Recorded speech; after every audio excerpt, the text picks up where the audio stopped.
Inspector मोरे और Kritika police jeep में बैठे वापस पुलिस स्टेशन जा रहे थे। कृतिका गहरी सोच में दिखाई दे रही थी। I'm still confused. क्यों? मुझे मेरे ही घर में पूरी रात गुजारने वाले इस एक्सपेरिमेंट से आपको कैसे पता चल गया कि ये सब एक गेम है जो कोई मेरे खिलाफ खेल रहा है? इंस्पेक्टर मोरे ने मुस्कुराते हुए कृतिका की तरफ देखा। मैंने ये कब कहा कि कोई और है जो आपके अगेंस्ट गेम खेल रहा है? मैंने तो ये कहा था कि ये गेम कोई भी खेल सकता है। हो सकता है आप पर भी मेरे को पूरा शक है। Are you serious, इंस्पेक्टर मोरे? आप मुझ पर भी शक कर रहे हो? I am the one who has suffered so much. मैं आखिर अपने आप को इतनी तकलीफ में क्यों डालूंगी? मैं पागल नहीं हूं। प्लीज लॉजिकली सोचिए। बारिश थमी हुई थी। सुबह के 5 बज रहे थे। आसपास बस अंधेरा ही अंधेरा था। ऐसा काला अंधेरा जो कि सुबह होने के कुछ समय पहले होता है। जीप के शीशे नीचे थे और कृतिका को बेहद ठंड महसूस हो रही थी। इंस्पेक्टर मोरे ने देखा कि वो ठंड के मारे अपनी बाहों को अपने हाथों से मल रही थी। इंस्पेक्टर मोरे ने जीप के शीशे ऊपर चढ़ा दिए। सोचने की बात है, रितेश और दगड़ू दोनों मर चुके हैं। सब जानते हैं कि दगड़ू को आपने मारा है, और जब रितेश मरा तो सिर्फ आप ही थी जो उसके साथ थी, और तो और आपके हस्बैंड को मारने का इल्जाम भी आप पर लगा था। ऐसा है कि आप पर शक ना करने का कोई कारण भी तो नहीं है मेरे पास। आप एक चीज भूल रहे हैं इंस्पेक्टर मोरे, मोटिव। मेरे पास मोटिव नहीं है। जीप एक पानी के बड़े से गड्ढे से गुजरी। सॉरी, वो गड्ढा मुझे दिखा नहीं। देखिए, अपने हस्बैंड को मारने के लिए बीवी के पास कई मोटिव हो सकते हैं। जेलसी, आपसी झगड़े, हस्बैंड का उसे शारीरिक तौर पे परेशान करना या उसके साथ जबरदस्ती करना, प्रॉपर्टी, इंश्योरेंस। कृतिका ने इंस्पेक्टर मोरे की बात काट दी। इंस्पेक्टर, ये केस मैं जीत गई हूँ। I was proven not guilty. Husband को मारने के बाद आपको इंश्योरेंस के कितने पैसे मिले थे? मैंने सुना है कि लगभग 50 लाख मिले थे। कृतिका ने हैरानी से इंस्पेक्टर की तरफ देखा।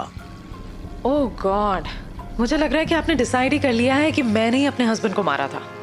मैंने कुछ डिसाइड नहीं किया। आपने मोटिव की बात की, मैं तो बस आपको करेक्ट कर रहा था। कृतिका के चेहरे पर उदासी अब साफ झलक रही थी। उसने अब अपनी नजरें खिड़की के बाहर टिका ली। मुझे इस बारे में और बात नहीं करनी है। अगले 20 मिनटों में वो दोबारा पुलिस स्टेशन पहुंच चुके थे। कृतिका मैडम, एक बात बोलूं? अगर आप कातिल नहीं हो तो आप बिंदास हो जाओ। मेरा आपसे इतना प्रॉमिस है कि सच तो मैं पता करके ही रहूंगा। मोरे ने जीप पुलिस स्टेशन के पिछले दरवाजे के पास जाकर रोक दी। कृतिका जी, अपने चेहरे पर मास्क पहन लो। किसी को पता नहीं चलना चाहिए कि मैं आपको लॉकअप से बाहर ले गया था, नहीं तो मेरी नौकरी खतरे में आ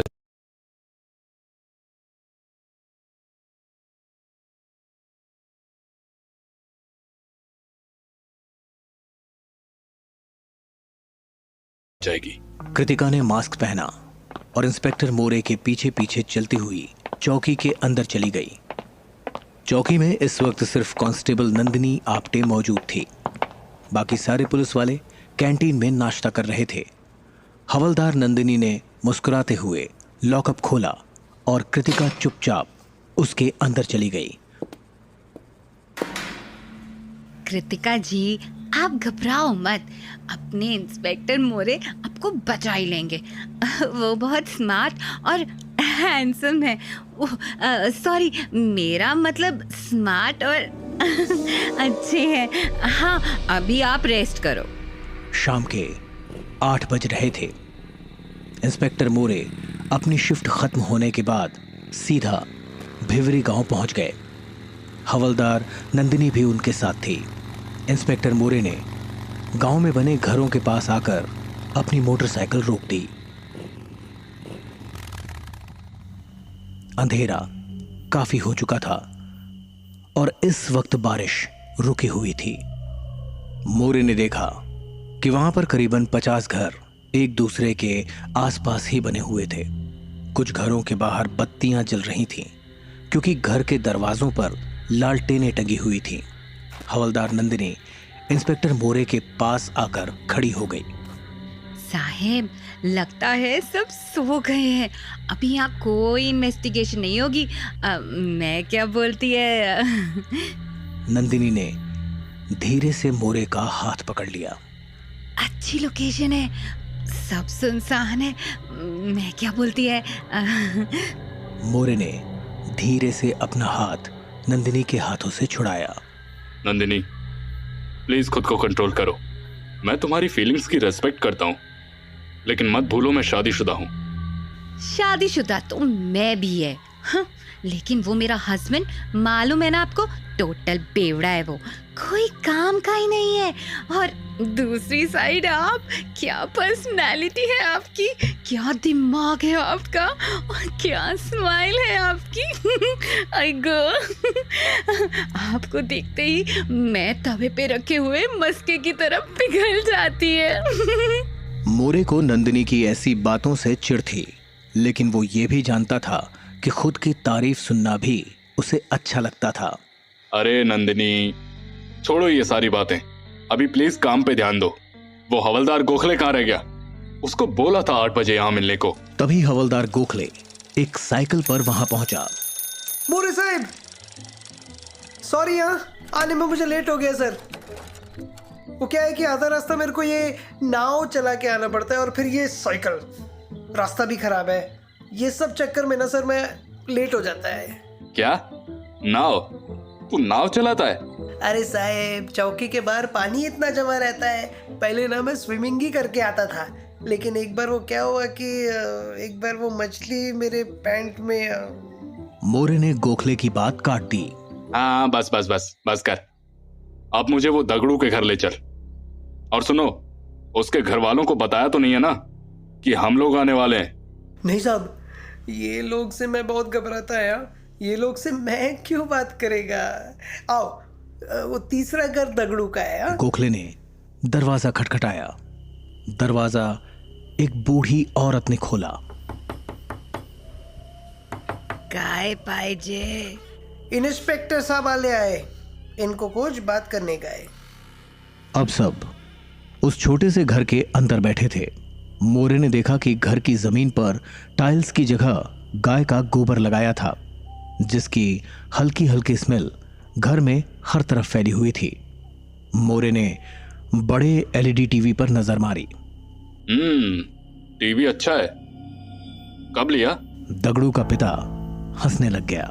मुंबई में एक सेठ के घर पे काम करता था मैं। मेरे काम से खुश होके उसने मेरे को 1 साल पहले ही ये टीवी दिया था। आप लोग खाने में क्या लेंगे?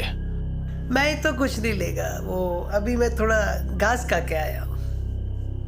मोरे उठकर खड़ा हो गया और उसने टीवी के पीछे नजर मारी। कमाल है, ये सेम टीवी तो मेरे एक दोस्त ने भी लिया है। ये नया मॉडल है, पिछले हफ्ते ही मार्केट में आया है ना? ये सुन, दगड़ू के घर वाले एकदम से चुप हो गए। किसी ने मोरे के सवाल का जवाब नहीं दिया। ये सब क्या चल रहा है? आपके घर आपका बेटा मर गया है और आप उसी टाइम घर पे नया टीवी भी लेकर आ गए, और ऊपर से मेरे को झूठ भी बोलते हो कि टीवी 1 साल पहले किसी ने दिया था। सच सच बोलो, चक्कर क्या है? नहीं तर सगल्याना जेल मादे फेंकूं ताकेल। दगड़ू का बाप मोरे के पास आकर खड़ा हो गया। उसके चेहरे की मुस्कुराहट अब गायब थी। ओ साहेब, ये गांव भी मेरा है, ये घर भी, और ये टीवी भी। भूलने का नहीं कि अभी आप मेरे घर पे खड़े हो। एक आवाज दूंगा तो 100 आदमी लोग चाकू कोयता लेकर खड़े हो जाएंगे। दूसरी आवाज दूंगा तो 100 और आ जाएंगे। हम लोग शहर वाले मानुस नहीं जो पुलिस से डरते हैं।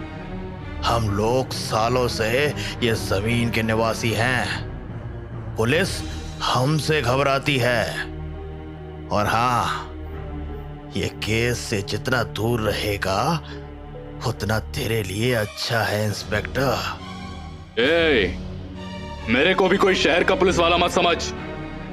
मैं भी एक गांव वाला ही है। जिस दिन सच मालूम पड़ा ना, तो तेरे 200 आदमी लोग के लिए भी मेरी जेल छोटी नहीं गिरेगी, समझा? जो करने का है कर। इतना सोच कि मेरे लड़के को मारने वाली वो सेठानी को अभी तक हम लोगों ने चौकी में घुस के काट नहीं डाला। सादा जुबान चलाया तो चौकी में घुस जाएंगे और वो सेठानी को भी काट डालेंगे और सब वर्दी वालों को भी। ए हवलदार गोखले, इस इंस्पेक्टर को समझा और यहाँ से लेके जा। गोखले ने इंस्पेक्टर मोरे का हाथ पकड़ लिया। साहिब अभी चलो, नहीं तो लफड़ा हो जाएगा। ये लोग ना बहुत डेंजर है। कितनी बार तो ये लोगों ने चौकी में घुसकर मेरे को ही दो डाला और फिर मेरे को ही लॉकअप में लॉक करके चले गए। चला हटा। इंस्पेक्टर मोरे, जो कि अब तक गुस्से में था, अचानक मुस्कुराने लगा। ठीक है गोखले। नंदिनी, अभी चलते हैं इधर से। अगली बार आएंगे तो वारंट लेकर आएंगे। इतना कहकर मोरे घर के बाहर आ गया।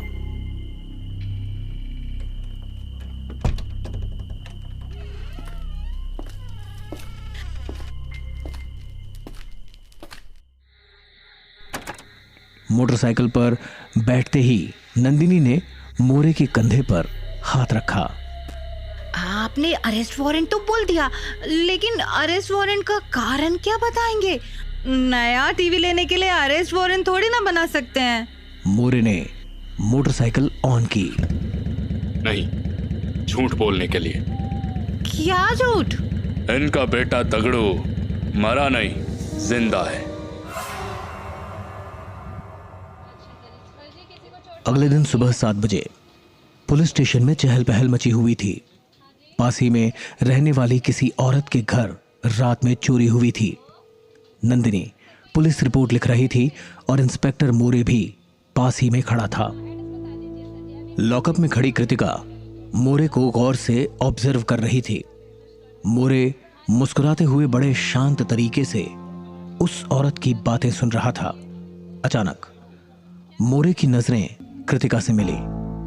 कृतिका ने एकदम से मोरे से नजर चुरा ली। मोरे लॉकअप के पास चलकर आया। क्या बात है कृतिका मैडम, आपको मुझसे कोई बात करनी थी क्या? वो मैंने सुना आप कल भिवरी गए थे, कुछ नया पता लगा आपको? मोरे ने आसपास देखा और फिर लॉकअप की सलाखों के थोड़ा और करीब आ गया।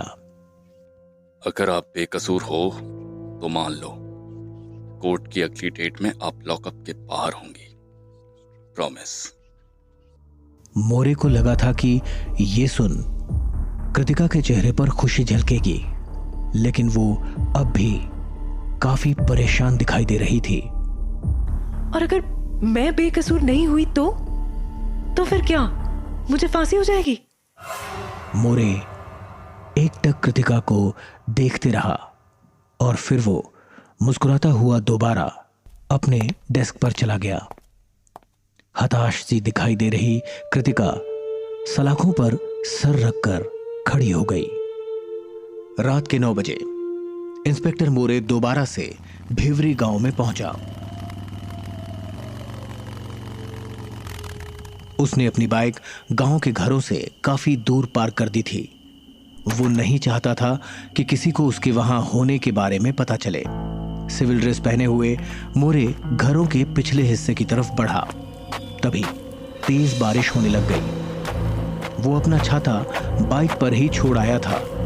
वो बुरी तरह से भीग रहा था, लेकिन उसे पता था कि ये समय रुकने का नहीं था।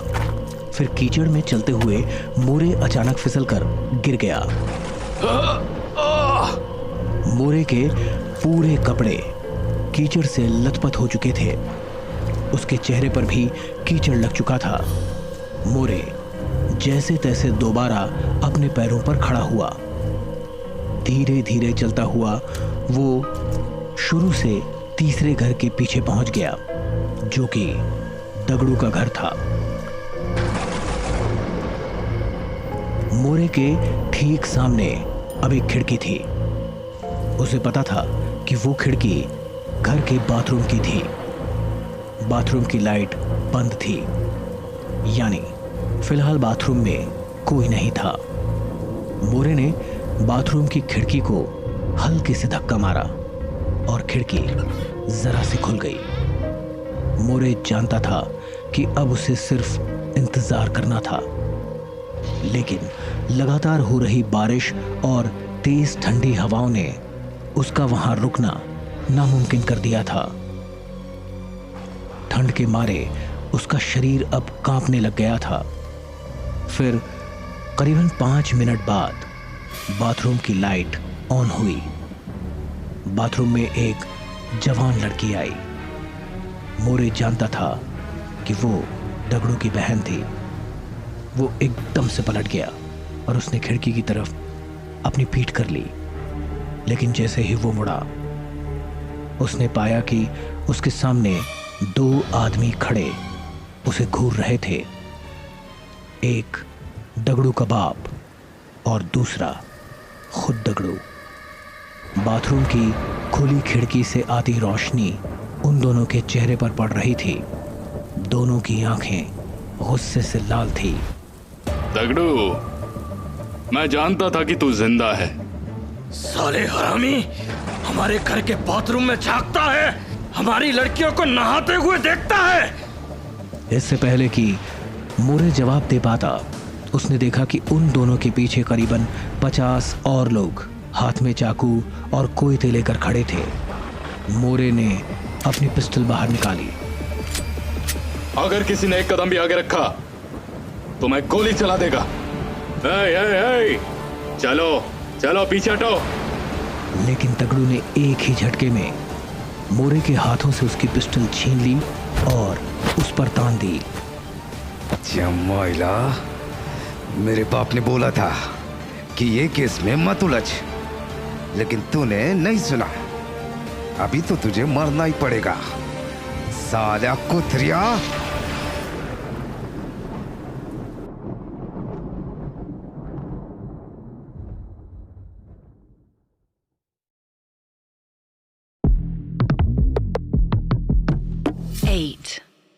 एक पुलिस वाले को इन्वेस्टिगेशन करते हुए मारेगा। जानता है कितने साल अंदर रहेगा? जब बाहर आएगा तो बुढ़ा हो गया होएगा। हम लोग सिर्फ आज के लिए जीते रहे, कल जो होएगा वो होएगा। और तेरे को इन्वेस्टिगेशन करते हुए नहीं, हमारे बाथरूम के अंदर झांक कर औरतों को देखने के लिए मर्डर किया, ऐसा बोलेंगे। इतना कहकर अगले ही सेकंड दगड़ू ने पिस्टल चला दी। मोरे ऐन वक्त पर नीचे झुक गया और उसने दगड़ू को कमर से पकड़ते हुए नीचे जमीन पर फेंक दिया। अगले कुछ ही सेकंड में दगड़ू के बाप और 50 गांव वालों ने मोरे को घेर लिया था। मोरे दगड़ू के ऊपर लेटा हुआ उसके हाथों से पिस्टल छीनने की कोशिश कर रहा था, लेकिन अब तक बाकी लोगों ने मोरे के ऊपर लातों की बरसात शुरू कर दी थी। छोड़ मेरे बेटे को, उसके ऊपर से हट, हरामी। तभी दगड़ू के ऊपर लेटा हुआ मोरे एकदम से पलट गया। पिस्टल अब दोबारा उसके हाथ में थी। उसने हवा में एक फायर किया और सब उससे दूर भाग गए। मोरे ने पिस्टल की नली दगड़ू के ऊपर तान दी। क्या रे, हीरो समझाए खुद को? चलो उठ। दगड़ू अपनी छाती पर तनी पिस्टल देखकर घबरा गया था। साहब गोली मत चलाना साहब, प्लीज गोली मत चलाना। ये सब में मेरा कोई हाथ नहीं है। मेरे को तो मरने के लिए नाटक करने का पैसे दिए थे। किसने? वो मैडम से। अरे कौन सी madam? Kritika madam, Kritika. Inspector More Dagdu और उसके पिता को लेकर दोबारा तलका पुलिस स्टेशन आ गया था। उसने कृतिका को लॉकअप से बाहर निकलवाया। क्या हुआ? रात के 12 बज रहे हैं। ये टाइम पर मेरे से क्या बात करनी है आपको? कृतिका मैडम, इस आदमी को पहचानती हो? नहीं, कौन है ये? इससे पहले कृतिका को अपने सवाल का जवाब मिल पाता, वो अपने आप ही उस आदमी को पहचान गई। घबराई हुई कृतिका के कदम अपने आप पीछे चले गए। वो आंखें फाड़ फाड़ के दगड़ू को देख रही थी। How is this possible? तुम तो मेरी आंखों के सामने। Dead man walking. देखा, हमारा इलाका कितना अजीब है। यहां मरे हुए लोग फिर से जिंदा हो जाते हैं। दगड़ू सिर नीचे झुकाए खड़ा था। उसने एक पल के लिए कृतिका की तरफ देखा और फिर नजरें झुका ली। कृतिका मैडम, हमारे डैड मैन का कहना है कि ये मरने का नाटक करने के लिए किसी ने इसे पैसे दिए थे, और सिर्फ इसे ही नहीं, बल्कि ये राज छुपाने के लिए पूरे गांव को पैसे दिए थे। मरने का नाटक? लेकिन इसे तो मैंने अपने हाथों से, अपनी पिस्तौल से गोली मारी थी। मेरे सामने इसने दम तोड़ा था। फिर नाटक का मतलब क्या? कहीं ये कहीं ये कोई भूत प्रेत तो नहीं? प्लीज कृतिका जी, ऐसी बातें पुलिस स्टेशन में नहीं चलती। आप ये बताइए कि आपने इसे नकली पिस्तौल से गोली क्यों मारी, और फिर इसे मरने का नाटक करने को क्यों कहा? कृतिका के चेहरे से साफ पता चल रहा था कि उसे मोरे की कही हुई बात समझ नहीं आई थी। क्या मैंने पैसे दिए थे? ये क्या बोल रहे हो मोरे जी? मोरे ने दगड़ू की तरफ देखा। दगड़ू समझ गया था मोरे इस सवाल का जवाब उसे देने को कह रहा था। मुझे माफ कर दो मैडम, मैं डर गया था। मुझे ये इंस्पेक्टर को सब कुछ सच बताना पड़ा, नहीं तो ये मुझे मार डालता। अरे क्या सच? क्या बोल रहे हो? मैडम, अभी और नाटक करके कोई फायदा नहीं है। सच तो अभी सबको पता चली गया है। इंस्पेक्टर मोरे, देखो ऐसा है कि ये मैडम एक रात हमारे घर दगड़ू के लिए एक प्रस्ताव लेकर आई। अगर दगड़ू मरने का नाटक करता है तो वो उसे 30,000 रुपए देने वाली थी, और बाकी गांव वालों को नाटक का हिस्सा बनने के लिए 50,000। हमने जब ये नाटक करने का कारण पूछा तो मैडम ने सिर्फ इतना बोला कि ये सब वो अपने पुराने हिसाब किताब चुकाने के लिए कर रही हैं। कृतिका धीरे धीरे चलते हुए दगड़ू के पिता के पास आकर खड़ी हो गई, और फिर वो एकदम से चिल्लाने लग गई। क्यों झूठ बोल रहे हो आप? सच बताओ, सब कुछ सच बताओ। हवलदार नंदिनी ने कृतिका को पकड़कर उसे दगड़ू के पिता से दूर किया। कृतिका मैडम, शांत हो जाओ, शांत हो जाओ, बात को समझो। ये तो आपके लिए अच्छी खबर है। ये तो चलता फिरता एविडेंस है कि आपने कोई मर्डर ही नहीं किया। हाँ कृतिका मैडम, नंदिनी ठीक कह रही है। हम कल 12 बजे तक आपकी रिलीज के पेपर कोर्ट से मंगवा लेंगे। पेपर आते ही आप जेल से बाहर होंगे। ये सुन कृतिका शांत हो गई। उसने एक गहरी सांस ली और फिर इंस्पेक्टर मोरे की तरफ देखा। ओके, लेकिन मोरे साहब, मैंने किसी को नाटक करने के लिए पैसे नहीं दिए। आपने पैसे क्यों दिए, इसकी अब नई इन्वेस्टिगेशन खुलेगी। और हाँ, तब तक आप भैरवी गांव छोड़कर नहीं जा सकती।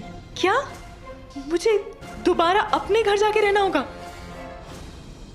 अगले दिन दोपहर के 1 बजे कृतिका तलका पुलिस चौकी के बाहर निकली। उसने देखा कि चौकी से कुछ दूरी पर ही इंस्पेक्टर मोरे एक हैचबैक कार में बैठा उसकी तरफ देख रहा था। उसने कार का हॉर्न बजाया। कृतिका उसके पास गई। कृतिका मैडम, हम किसी काम से मुंबई जा रहे हैं। कहो तो रास्ते में आपको आपके घर ड्रॉप कर दें। कृतिका ने देखा कि नंदिनी भी कार में बैठी थी। थैंक्स मोरे साहब, लेकिन मैं सोच रही थी कि ऐसा हो सकता है कि मैं भी आप लोगों के साथ मुंबई जाऊं। आप लोग मुझे सुप्रिया और आरव के घर छोड़कर आगे बढ़ जाना। क्या है कि ऑनेस्टली मैं अपने घर में अकेली नहीं रह सकती। मैं वहाँ मर जाऊंगी। प्लीज़। कृतिका मैडम, ऐसा करना अलाउड नहीं होगा। हम लोग प्रॉब्लम में आ सकते हैं। क्या आरव और सुप्रिया से आपकी बात हो गई है? क्या वो आपको अपने साथ रखेंगे? ओह यस, हाँ, मतलब वो दोनों तो कब से मुझे अपने साथ रहने के लिए कह रहे हैं और मैंने भी उन्हें फ़ोन भी किया था। इनफैक्ट उन्होंने ही मुझे ये सलाह दी थी। ओके, तो चलिए साथ। लेकिन इतना याद रहे कि अगर आप सुप्रिया मैडम के घर रहेंगी तो फिर जब तक ये दगड़ों की नकली मौत की इन्वेस्टिगेशन खत्म नहीं हो जाती, आपको वहीं रहना पड़ेगा। कृतिका को मोरे और नंदिनी के साथ कार में बैठे अब 1 घंटा हो चुका था। वो लोग मुंबई से अब भी 2.5-3 घंटे की दूरी पर थे। पिछली सीट पर बैठे कृतिका अपनी आंखें बंद कर सोने की कोशिश कर रही थी। नंदिनी ने मौका ठीक समझते हुए मोरे का हाथ पकड़ लिया। मोरे साहब, आप गाड़ी कितनी अच्छी चलाते हैं, एकदम सीधा। इतना सीधा गाड़ी चलाना कैसे सीखा आपने? आप कितने स्मार्ट हो। सीधा गाड़ी चलाने में कौन सी बड़ी बात है? तुमको सिर्फ बहाना चाहिए मेरी तारीफ करने का, है ना? कितना अच्छा मौसम है, मन करता है दूसरी शादी कर डालूं। आपने कभी नहीं सोचा दूसरी शादी के बारे में? लाइफ में थोड़ा चेंज तो होना चाहिए, नहीं? मोरे ने हड़बड़ाकर एकदम से पीछे मुड़कर कृतिका की तरफ देखा। कृतिका मैडम, दूसरी शादी कर ली क्या? अब मेरा मतलब है कि सो गए क्या? कृतिका ने आंखें खोल ली। नंदिनी ने घबराकर एकदम से मोरे का हाथ छोड़ दिया। नो नो नो, बोलिए ना, क्या बात है? मैं सोच रहा था कि अगर आपको दगड़ों के बारे में कोई बात बतानी हो या कहनी हो तो आप अभी मुझे बता सकती हैं। इससे मेरा और आपका दोनों का टाइम बचेगा। क्या बताऊं? ऑनेस्टली सर, मुझे कुछ समझ नहीं आ रहा है। क्या कहूँ, क्या ना कहूँ, आई हैव नो आइडिया। लेकिन दगड़ू झूठ क्यों बोलेगा? उसको आपका नाम लेकर क्या फायदा? वैसे आपने उसे, आप जैसे ऑफिसर को झूठ बोलने के लिए और सबका टाइम वेस्ट करने के लिए आपने उसे अरेस्ट क्यों नहीं किया? करना तो चाहिए था, लेकिन नहीं किया। इन गांव वालों को थोड़ा सा कंसेशन देना पड़ता है, नहीं तो कोऑपरेट नहीं करते। और वैसे भी क्योंकि हमने दगड़ू को अरेस्ट नहीं किया, इसीलिए तो। और इसीलिए आपने मुझे भी अरेस्ट नहीं किया। I get it. लेकिन मोरी साहब, वैसे आपको क्या लगता है दगड़ू ने ये झूठ क्यों बोला कि मैंने उसे मरने का नाटक करने के लिए पैसे दिए थे? दगड़ू झूठ बोल रहा है ये सिर्फ आपको लगता है। मेरा अभी तक इस पे कोई फाइनल डिसीजन नहीं है। ओह गॉड मोरे सर, आपने तो लगता है डिसाइड ही कर लिया कि मैं एक साइकोपैथ किलर हूँ। एनीवे, क्या मैं जान सकती हूँ कि आप लोग मुंबई किस काम से जा रहे हो? दिनेश से मिलने। वही दिनेश जिसने आपको आपकी फेक पिस्तौल बेची थी। वो तालका छोड़कर मुंबई में रह रहा है। वो एक बहुत इंपॉर्टेंट कड़ी है ये पूरे केस की। आप सही कह रहे हैं सर, दिनेश को सब सच पता होगा। शाम के 5 बजे वो तीनों मुंबई के अंधेरी इलाके में पहुंच गए थे। कृतिका ने देखा कि सुप्रिया और आरव की बिल्डिंग काफी ऊंची थी और देखने में काफी पॉश भी थी। नंदिनी खिड़की से सर बाहर निकालकर उस ऊंची बिल्डिंग को देख रही थी। कृतिका मैडम, आपके दोस्त तो बहुत अमीर लगते हैं। कृतिका गाड़ी से बाहर आ गई और वो बिल्डिंग की एंट्रेंस लॉबी को गौर से देख रही थी। एंट्रेंस लॉबी की फ्लोरिंग सफेद मार्बल से की गई थी और सीलिंग पर एक आलीशान झूमर लटक रहा था। अमीर तो लगते होंगे, लेकिन मुझे इससे क्या? कृतिका ने मुड़कर मोरे और नंदिनी की तरफ देखा। मोरे सर, नंदिनी मैम, मुझे यहाँ ड्रॉप करने के लिए थैंक्स। एंड आई प्रॉमिस, आप जब भी मुझसे मिलना चाहेंगे तो मैं आपको यहीं मिलूंगी। मोरे ने एक पल के लिए कुछ सोचा। एक काम करते हैं, हम दोनों भी ऊपर चलते हैं। लंबा सफर था, थोड़ा फ्रेश हो जाएंगे। अगले 15 मिनटों में वो तीनों सुप्रिया और आरव के घर के अंदर ड्राइंग रूम के सोफे पर बैठे थे। कृतिका उठकर सुप्रिया के पास आकर बैठ गई और फिर उसने उसका हाथ पकड़ लिया। सुप्रिया, तुमने मेरे लिए जो किया है मैं वो कभी नहीं भूल सकती। मेरी लाइफ में इतने सारे झमेलों के बाद भी तुमने मुझे अपने घर रहने का इनविटेशन दिया। It means a lot to me. You are an angel. Kritika, तुमने मेरे लिए क्या किया है वो तुम खुद भी नहीं जानती। तुमने मुझे एक अच्छा इंसान बनने का मौका दिया है। तुमने मुझे ये समझाया कि इस दुनिया के अलावा भी बहुत सारी दुनिया होती है। और सबसे बड़ी बात, तुमने मुझे रितेश से मिलाया, जो इंसान मुझे इस दुनिया में सबसे ज्यादा प्यार करता था। मोरे हैरान होकर कृतिका की तरफ देख रहा था। कृतिका मैडम, आपने सुप्रिया मैडम को रितेश से कभी मिलाया?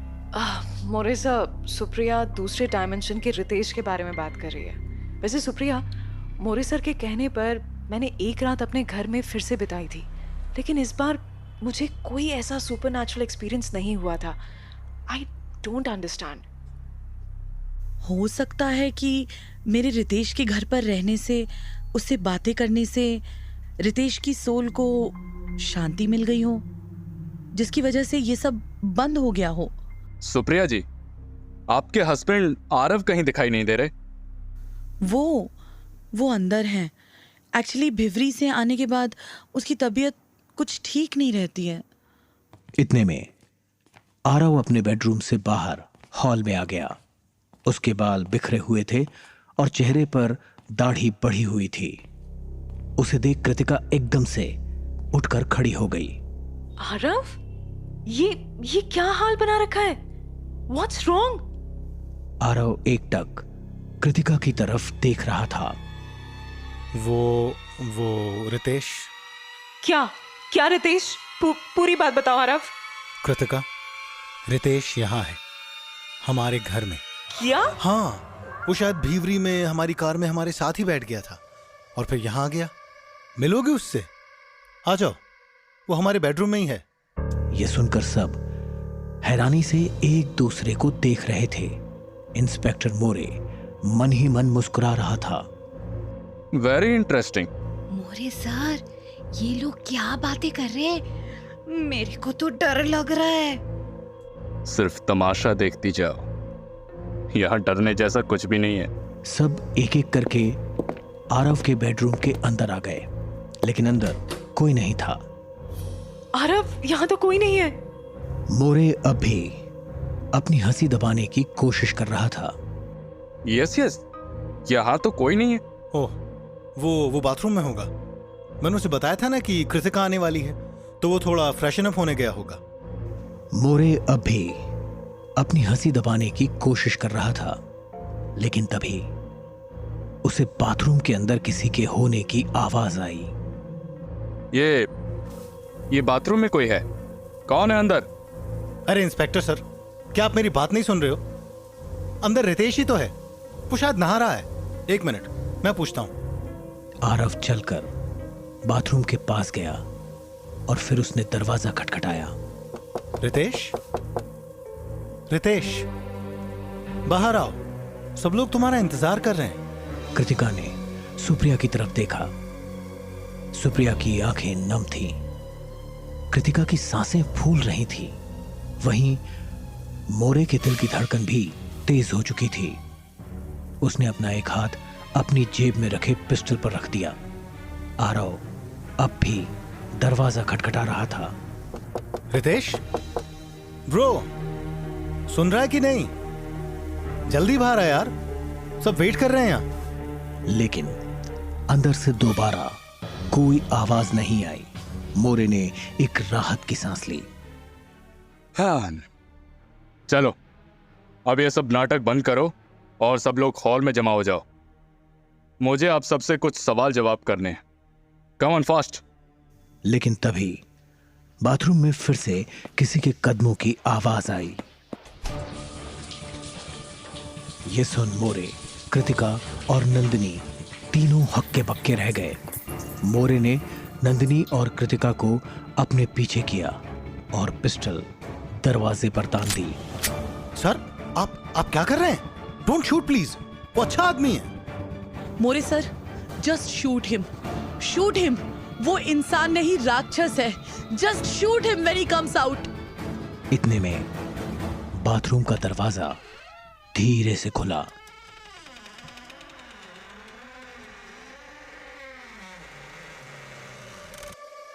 एक आदमी अब उन सबके सामने आकर खड़ा हो गया था। इज ही क्या ये रितेश है?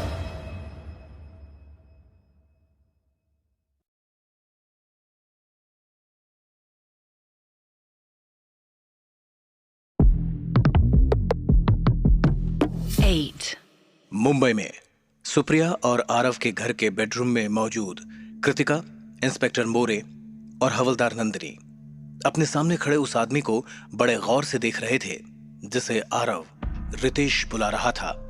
इज ही क्या ये रितेश है? अपने सामने टॉवल लपेटकर खड़े उस आदमी की शक्ल कृतिका को रितेश जैसी लग भी रही थी और नहीं भी। कृतिका ने मोरे की तरफ देखा। मोरे धीरे धीरे चलते हुए उस आदमी की तरफ बढ़ रहा था। जैसे ही हैरान सा दिख रहा मोरे उस आदमी के बिल्कुल करीब आ गया, आरव ने मोरे के कंधे पर हाथ रख दिया। सर, आप मेरे दोस्त को ऐसे क्यों देख रहे हैं जैसे वो कोई भूत है? जरा पीछे हटिए, आप उसे अनकंफर्टेबल कर रहे हैं। मोरे ने आरव का हाथ अपने कंधे से झटका। ये तुम्हारा दोस्त जरूर हो सकता है, लेकिन ये भेवरी वाला रितेश नहीं है। वो मर चुका है। हमारे पुलिस डिपार्टमेंट ने ही उसका क्रियाकर्म करवाया था। मैं खुद वहां मौजूद था। माना कि इसकी शक्ल थोड़ी बहुत रितेश से मिलती है, लेकिन ये वो रितेश नहीं है। रितेश ने बेड पर पड़ी अपनी शर्ट उठाकर पहन ली। आपके सोचने से क्या होता है इंस्पेक्टर? मैं रितेश ही हूँ, सुप्रिया और आरव का कॉलेज का दोस्त। यही सच है। जिसकी आप बात कर रहे हो वो कोई बहरूपिया होगा। हवलदार नंदिनी मोरे के पास आई। साहेब, चलो यहाँ से। एक साथ बहुत सारे पागल इधर जमा है और पागल लोगों में ज्यादा देर रुकना सेफ नहीं होता है। वहीं कृतिका सुप्रिया के पास जाकर खड़ी हो गई। सुप्रिया, ये आरव ऐसी बहकी बहकी बातें क्यों कर रहा है? ये आदमी कहाँ से रितेश लग रहा है इसे? इसको समझाओ, क्यों सबको बेमतलब कंफ्यूज कर रहा है? कृतिका, आरव ठीक कह रहा है। असली रितेश तो यही है। असली रितेश ये है? तो वो आदमी कौन था जो भिवरी में मेरा पड़ोसी था? Frankly speaking, I have no idea. लेकिन मुझे ये लगता है कि वो भी रितेश ही था, बस वो किसी और दुनिया से आया था। You know, some other dimension. अब सब लोग हॉल में बैठे थे। अकेला इंस्पेक्टर मोरे हॉल में खड़ा आगे पीछे चल रहा था। देखो, जिसको भी पूरा सच पता है उसके लिए यही अच्छा रहेगा कि वो मुझे अभी सब कुछ बता दे, क्योंकि जब मेरे को बाद में खुद से पता चलेगा तो फिर उसके लिए ये अच्छा नहीं होगा। इसलिए अपना मुंह खोलकर बताना शुरू करो। नंबर 1, रितेश खुद मरा था या उसे किसी ने मारा था? नंबर 2, वो दगड़ू को मरने का नाटक करने के लिए पैसे किसने दिए थे? और उससे भी बड़ा सवाल नंबर 3, कि उसके पैसे दिए क्यों थे? नंबर 4, ये मेरे सामने बैठे रितेश का सच क्या है? और नंबर 5, कृतिका मैडम के घर पे होने वाली वो सारी अजीब अजीब घटनाओं के पीछे क्या सच है? कम ऑन, सब कुछ बताओ। वो आदमी जो खुद को रितेश बता रहा था उठकर खड़ा हो गया। बाकी सबके सवालों के बारे में मैं कुछ नहीं जानता, लेकिन मुझे इतना मालूम है कि मैं ही असली रितेश हूँ। देखिए इंस्पेक्टर, ऑलरेडी आपको अपनी आईडी कार्ड दिखा चुका हूँ। अभी अपनी आइडेंटिटी प्रूफ करने के लिए आपको और क्या सबूत दूँ? कृतिका, इंस्पेक्टर सर, आप लोगों की हैरानी मैं समझ सकता हूँ। कुछ दिनों पहले जब मैं इस रितेश को पहली बार मिला था तो मैंने भी इसी तरह रिएक्ट किया था, लेकिन उसके बाद इसने मुझे हमारे कॉलेज की कुछ फोटोज दिखाई। आप भी देखो। आरव ने अपनी जेब से कुछ तस्वीरें निकाली। मोरे और कृतिका उन फोटोज को गौर से देखने लग गए। ये देखो, ये 2012 के हमारे कॉलेज के एनुअल फेस्ट की फोटोज हैं। ये मैं हूं, ये लाल टॉप में सुप्रिया है, और यहां देखो, ये ब्लैक शर्ट में रितेश है, ये वाला रितेश। मोरे और कृतिका कभी उस फोटो को देखते और कभी अपने सामने खड़े रितेश को। हाँ, इट इज हिम, लेकिन ये फोटो एडिटेड भी तो हो सकती है। सुप्रिया ने हॉल में पड़े टेबल पर रखी एक फोटो एल्बम उठाई। मेरा भी पहला थॉट यही था इंस्पेक्टर सर कि इस रितेश के फोटोज एडिट हो सकती हैं, लेकिन जब मैंने मेरी कॉलेज की फोटो एल्बम खोली तो ये सेम फोटोज मेरे पास भी थी। और तो और इससे भी बड़ी बात तो ये है कि सुप्रिया ने पानी की बोतल से एक सिप ली। देखिए, मैं आपको बात थोड़ा डिटेल में बताती हूँ। कॉलेज में हमारा ग्रुप काफी बड़ा था और रितेश हमारी ग्रुप में सिर्फ कभी कभी आता था। सच बताऊं तो मैंने उस पर कभी ध्यान ही नहीं दिया था। शायद वो बहुत शाय और चुपचाप रहने वाला लड़का था, इसीलिए कुछ टाइम पहले जब पुलिस वालों का मुझे फोन आया कि रितेश ने खुदकुशी कर ली है और उसने सबसे ये कहा था कि मैं उसकी बीवी हूँ, तब भी मुझे याद ही नहीं आ रहा था कि ये रितेश था कौन। दिमाग पर बहुत जोर डालने के बाद मुझे याद आया था कि हमारे ग्रुप में एक रितेश नाम का लड़का था। और आज अगर आप सिर्फ मेमोरी के हिसाब से मुझे पूछें कि उस भिवरी वाले रितेश और इस रितेश में से कौन हमारे कॉलेज वाला रितेश है, तो मैं यही कहूंगी कि हमारे सामने खड़ा आदमी ही हमारे कॉलेज वाला रितेश है।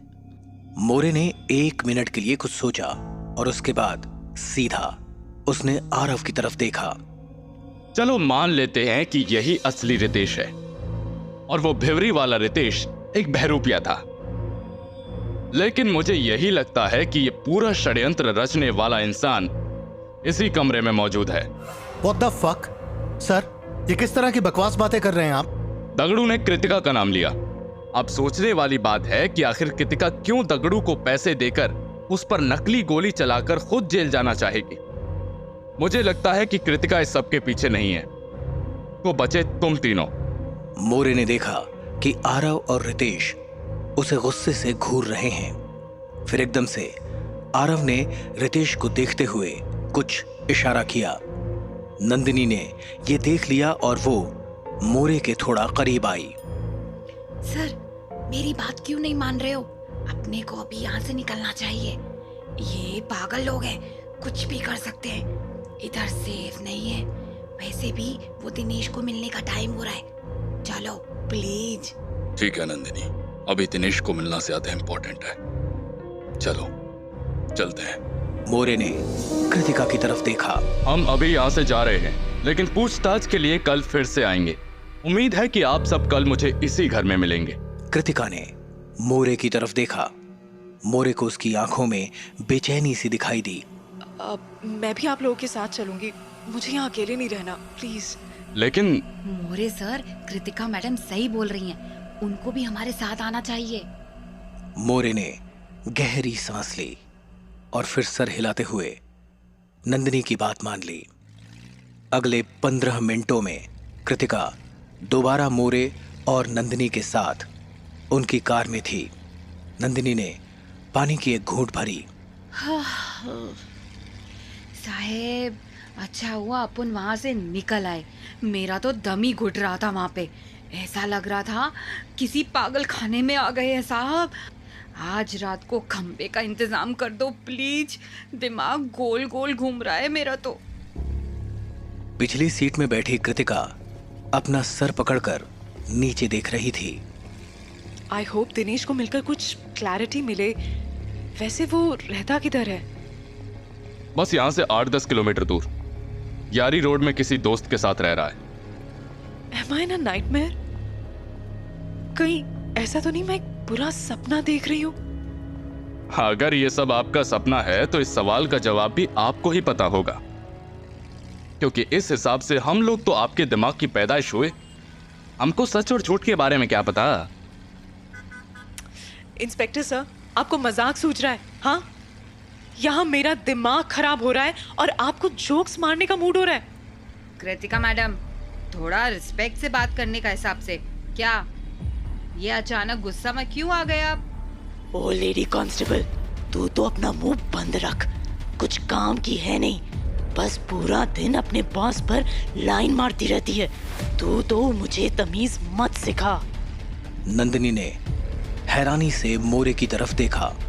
मोरे ने नंदिनी को शांत रहने का इशारा किया। कृतिका मैडम, आप गुस्सा मत हो, शायद गलती मेरी ही है। I am sorry. मोरे का ध्यान पीछे बैठी कृतिका के साथ बात करने में लगा था। ध्यान ना होने की वजह से उसकी कार आगे चल रही कार में टकरा गई। Oh shit! सामने वाली कार में से 60-70 साल का एक बूढ़ा आदमी बाहर निकला। कैसी गाड़ी चलाते हो? देखो मेरे गाड़ी का बम्पर तोड़ दिया। अभी मेरा बेटा मुझे कितना डांटेगा। आपको दिखाई नहीं देता क्या? नंदिनी का पारा एकदम से सर चढ़ गया और वो कार से बाहर आ गई। ओ अंकल, साहब कुछ बोल नहीं रहे तो क्या साहब के सर पर चढ़ोगे? गलती आपकी है। गाड़ी आप 20 की स्पीड पर चला रहे हो और आपको मालूम है आप किससे बात कर रहे हो? वो एक पुलिस इंस्पेक्टर हैं, इंस्पेक्टर। अभी चुपचाप जाकर अपनी कार में बैठ जाओ। इच्छा आयला जिसको देखो साहब पे चढ़ रहा है। अब तक लोगों की एक भीड़ उसके आसपास जमा होने लग गई थी। एक जवान लड़का भीड़ में से आगे आया। ओ मैडम, ये इंस्पेक्टर हुआ तो क्या हुआ? लोगों को रास्ते पे मार डालेगा क्या? कानून सबके लिए सेम है। बेचारे बूढ़े आदमी की कार में कितना बड़ा डेंट पड़ गया है। हाँ, और नहीं तो क्या। ये रे, इनका वीडियो बता रहे।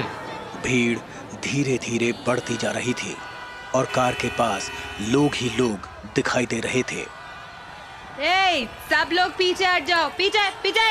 लेकिन लोगों की तादाद काफी बढ़ चुकी थी। वो लोग इंस्पेक्टर मोरे को कार से बाहर आने की डिमांड कर रहे थे। फिर अचानक एक साथ 2 गोलियां चलने की आवाज आई। भीड़ के सारे लोग पीछे एकदम से हट गए। कृतिका भी कार से बाहर आकर खड़ी थी। वो आंखें बड़ी बड़ी कर कार के बोनेट की तरफ देख रही थी, जहां लहूलुहान हुई नंदिनी ढेर हुई थी। तभी एकाएक भीड़ में से एकदम से आवाजें आने लग गईं। कृतिका नंदिनी के पास जाना चाहती थी, लेकिन उसने लोगों की आंखों में गुस्सा पढ़ लिया और वो घबराकर कार के अंदर बैठ गई। इंस्पेक्टर मोरे, नंदिनी को गोली लग गई है, उसकी मदद करो। मोरे ने पीछे मुड़कर देखा। कृतिका को उसकी आंखें लाल नजर आ रही थी। कृतिका! हाँ, आप इस तरह से बात क्यों कर रहे हो? क्या हुआ आपको? कृतिका ने थोड़े आगे होकर देखा तो उसकी एकदम से चीख निकल गई। कृतिका ने देखा कि इंस्पेक्टर मोरे पर भी गोली चली थी। उसके पेट वाले हिस्से से खून तेजी से बह रहा था। इंस्पेक्टर मोरे! वो बूढ़ा आदमी भी मोरे की विंडो के पास ही खड़ा था और सब कुछ देख रहा था। लोगों में अफरा तफरी का माहौल था। मोरे अब भी कृतिका से कुछ कहने की कोशिश कर रहा था। कृतिका, अपने घर जाकर रहो। इतना कहकर मोरे चुप हो गया। बूढ़े आदमी ने एकदम से भीड़ की तरफ मुड़कर देखा। ये अंदर बैठी औरत ने दोनों को मार डाला। गोली इसने चलाई है। कोई एम्बुलेंस बुलाओ, कॉल दी एम्बुलेंस। तभी एकाएक कृतिका का ध्यान अपने हाथ पर गया। उसने देखा कि मोरे की रिवॉल्वर उसके हाथ में थी। भीड़ के लोग घबराकर थोड़ा और पीछे हो गए। तभी एक पुलिस वाला वहां पहुंचा। उसने कृतिका पर निशाना ताना। अपना वेपन नीचे गिरा दो और अपने हाथ अपने सर पर रख लो। लेकिन कृतिका को तो जैसे कुछ सुनाई ही नहीं दे रहा था। वो बस अपने सामने की ओर एकटक देखे जा रही थी। मैडम, आई रिपीट, हथियार गिरा दो और हाथ सर पर रखो अभी, नहीं तो मेरे को गोली चलानी पड़ जाएगी। कृतिका पर उस पुलिस वाले की बातों का जैसे कोई असर नहीं हो रहा था। वो अब भी अपने सामने नजर टिकाए देखे जा रही थी। तभी एकदम से बारिश शुरू हो गई। मैडम, मैं 3 तक गिनूंगा। 1। कृतिका ने रिवॉल्वर ऊपर उठाई। सारे लोग पीछे हट गए। वहीं पुलिस वाले ने भी एक कार के पीछे जाकर कवर ले लिया। 2। मैडम मैं मजाक नहीं कर रहा है, मेरे को शूट करना पड़ेगा मैडम। अब कृतिका ने रिवॉल्वर से अपने सामने की ओर निशाना ताना। फिर अगले ही पल उसने रिवॉल्वर अपने माथे से लगा दिया। नो मैडम, मेरी बात सुनिए, आप थोड़ा सोचिए, आप खुद को मत मारिए। लेकिन कृतिका तो रिवॉल्वर से गोली चला चुकी थी। आसपास सन्नाटा छा चुका था और फिर एकदम से कृतिका सड़क पर ढेर हो गई।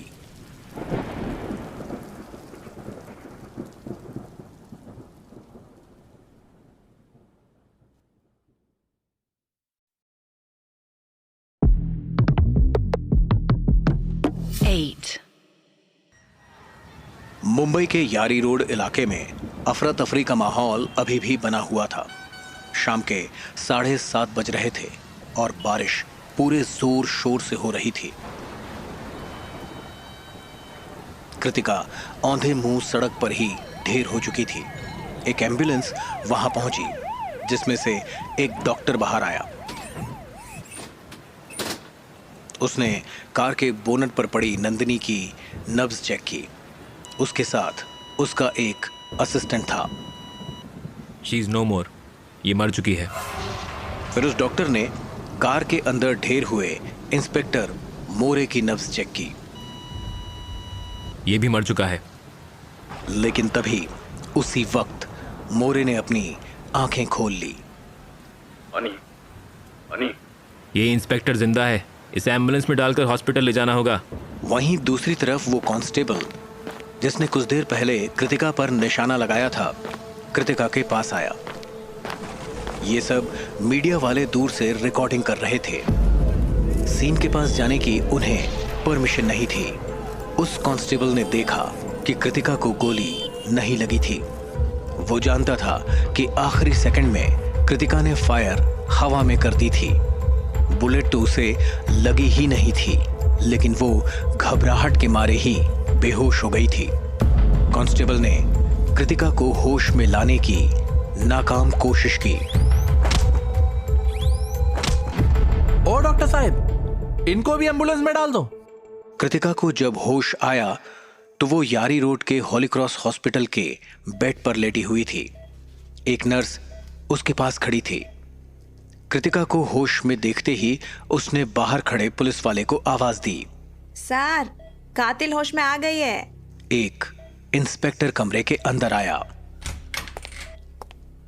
मैडम आप अंडर अरेस्ट हो, चलो पुलिस स्टेशन, चलो उठो। Police station? क्यों? मैंने क्या किया है? इंस्पेक्टर उसे हैरानी से देख रहा था। कुछ खास नहीं, बस एक लेडी कांस्टेबल का मर्डर और एक पुलिस इंस्पेक्टर का अटेम्प्ट टू मर्डर। वो इंस्पेक्टर भी अभी जिंदगी और मौत के बीच किधर लटका हुआ है। मैंने किसी को नहीं मारा, मैं ये सब क्यों करूंगी? लेकिन क्या इंस्पेक्टर मोरे बच जाएंगे? इंस्पेक्टर ने कृतिका के सवाल का कोई जवाब नहीं दिया। आप पुलिस थाने चलिए, बहुत सवाल पूछती हो आप। पहले से ही बाहर खड़े मीडिया वालों ने सवाल पूछ पूछ कर दिमाग खराब कर दिया है। ठीक है, मैं जरा वॉशरूम जाकर आती हूँ। ठीक है, जल्दी आओ, लेकिन जल्दी आने का। कृतिका को बाथरूम गए जब 5 मिनट से ऊपर हो गए, तब इंस्पेक्टर ने बाहर खड़ी नर्स को आवाज दी। नर्स, वो मैडम को बाहर आने को बोलिए, पूरा दिन वेट करने का टाइम नहीं है मेरे पास। नर्स ने दरवाजा खटखटाया। ओ कातिल मैडम, बाहर आओ। कातिल मैडम, बाहर आओ। लगता है वो कातिल मैडम बाथरूम से बाहर चली गई। She ran away sir. क्या बकवास कर रही हो सिस्टर? बाहर कैसा जाएगी? दरवाजे के सामने तो मैं खड़ा है। सर, बाथरूम में 2 दरवाजा है, एक दरवाजा बाहर के साइड भी खुलता है। मेरे को लगता है कातिल मैडम आपको फूल बना करके भाग गई। इंस्पेक्टर बड़ी बड़ी आंखें कर नर्स को देख रहा था। ये बात मुझे पहले क्यों नहीं बताई? माँ इधर पेशेंट लोगों का ख्याल रखने के लिए आती। कौन सा रूम में कितना डोर है, कितना फैन है, कितना ट्यूबलाइट है, कितना टीवी है। अरे हाँ, समझ गया। हवलदार, वो मर्डरर भाग गई है, उसको ढूंढ कर लाओ, जल्दी करो। कृतिका सर नीचे किए, आंखें झुकाए, हॉस्पिटल के गेट के बाहर खड़े मीडिया वालों के बीच से चुपचाप निकल रही थी। तभी एक मीडिया वाले की नजर कृतिका पर गई। ओह मैडम रुकिए। कृतिका का दिल धक से रह गया। उसने अपने चलते कदम रोक दिए। आप हॉस्पिटल के अंदर से आइए ना। कृतिका ने हाँ का इशारा करते हुए सिर हिलाया।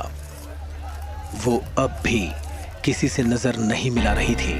ग्रेट। क्या आप बता सकती हैं कि वो इंस्पेक्टर मर गया है कि जिंदा है? और वो औरत जिसने मर्डर किया है, क्या वो होश में आ गई है? और क्या आपको उसका नाम पता है? कृतिका ने एक पल के लिए कुछ सोचा और फिर एक बड़ी सांस लेते हुए अपने सामने की तरफ देखा। उसने देखा कि अब करीबन 12 से 15 मीडिया वाले उसकी तरफ टकटकी लगाए देख रहे थे। इंस्पेक्टर अभी भी जिंदा है और वो मर्डरर वो होश में आ गई है। और उसका नाम क्या है? उसका नाम ऐश्वर्या है और वो दिल्ली की रहने वाली है। कृतिका की नजर हॉस्पिटल से बाहर आते पुलिस वालों पर पड़ी। अब इससे ज्यादा मुझे कुछ नहीं पता, अब मुझे जाने दो। कृतिका पास में रुके एक ऑटो में बैठ गई।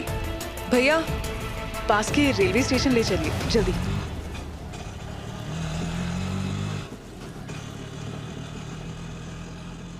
अगले 1 घंटे में कृतिका मुंबई के अंधेरी रेलवे स्टेशन पहुंच चुकी थी। वो स्टेशन के टिकट काउंटर पर लगी लाइन में खड़ी थी। अपना सर झुकाए वो मन ही मन खुद से बातें कर रही थी। रेलवे स्टेशन तो आ गई हूँ, लेकिन अब कहाँ जाऊँ? घर जाना तो खतरे से खाली नहीं है। इतने में टिकट की लाइन में कृतिका का नंबर आ चुका था। किधर का टिकट चाहिए? मुझे वो तभी कृतिका की नजर टिकट काउंटर के कमरे के अंदर चल रहे टीवी पर गई। उसने देखा कि एक न्यूज चैनल पर इंस्पेक्टर मोरे का इंटरव्यू चल रहा था। सर, क्या आप उस औरत के बारे में हम लोगों को कुछ बता सकते हैं? और क्या आपको पता है कि वो भागकर कहां गई होगी? अब लोगों को मिली हुई इंफॉर्मेशन सही है। वो औरत का नाम ऐश्वर्या है और वो दिल्ली की रहने वाली है। दिल्ली में वो पटेल नगर में कहीं रहती है। उसके पास खुद की कार है। इसलिए मैं पुलिस और बाकी अथॉरिटीज को रिक्वेस्ट करता हूं, मुंबई से बाहर जाने वाली हर एक कार की तलाशी ली जाए। वो औरत पक्का दिल्ली बाय रोड जाएगी। ये सुन यकायक कृतिका की आंखों से आंसू बहने लग गए। थैंक्स मोरे सर। मैडम देखा, वह औरत खुल्लम खुल्ला एक पुलिस वाली लेडी को मार के दिल्ली भाग गई और हमारी पुलिस कुछ नहीं कर सकी। ये पुलिस वाले सिर्फ गरीब लोगों को तंग करने के लिए है। असली काम तो होता ही नहीं इन लोगों से। छी, क्या बोलेगा? आप बोलो, किधर का टिकट दूं? मेरे घर की I mean Bhivri railway station. अगले 3-3.5 घंटों में ही कृतिका भिवरी में अपने घर पहुंच गई। रात के 1 बज रहे थे। कृतिका ने घर में आते ही सबसे पहले अपना टीवी ऑन किया। कृतिका ने देखा कि टीवी पर उसकी तस्वीर दिखाई जा रही थी, लेकिन क्योंकि उसकी वो तस्वीर काफी दूर से खींची गई थी, इसीलिए वो बिल्कुल भी क्लियर नजर नहीं आ रही थी। वहीं इंस्पेक्टर मोरे ने सबके लिए कृतिका की आइडेंटिटी ही बदल दी थी और सारी इन्वेस्टिगेशन एजेंसीज अब कृतिका को ऐश्वर्या के नाम से जानती थी और उसे दिल्ली में ढूंढ रही थी। कृतिका ने गहरी आह भरी।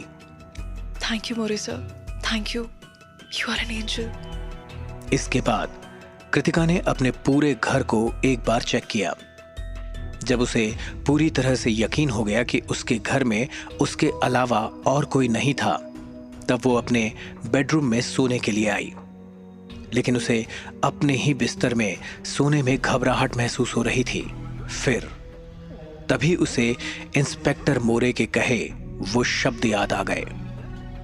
मोरे सर ने गोली लगने के बाद मुझसे साफ साफ कहा था कि मुझे अपने घर जाकर रहना चाहिए।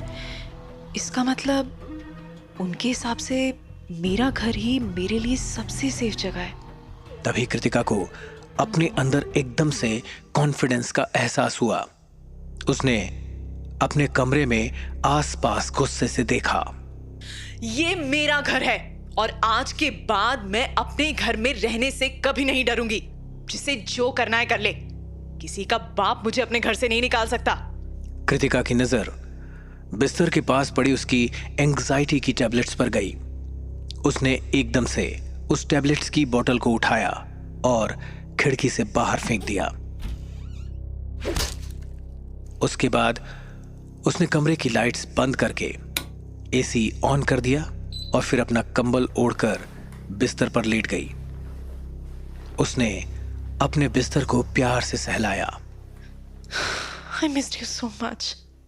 उसकी नजर जब खिड़की के बाहर काले अंधेरे पर गई तो उसे बीते हुए समय की सारी स्ट्रेसफुल घटनाएं एक साथ याद आ गई। Fuck everyone. Fuck everything. खुद में एक अजीब सी बेपरवाही को महसूस करती हुई कृतिका अगले 5 मिनटों में ही गहरी नींद सो गई थी। कृतिका की आंख अगले दिन सुबह 11 बजे खुली। उसके चेहरे पर सुकून था। इतनी अच्छी और गहरी नींद सोए हुए उसे जमाने हो गए थे।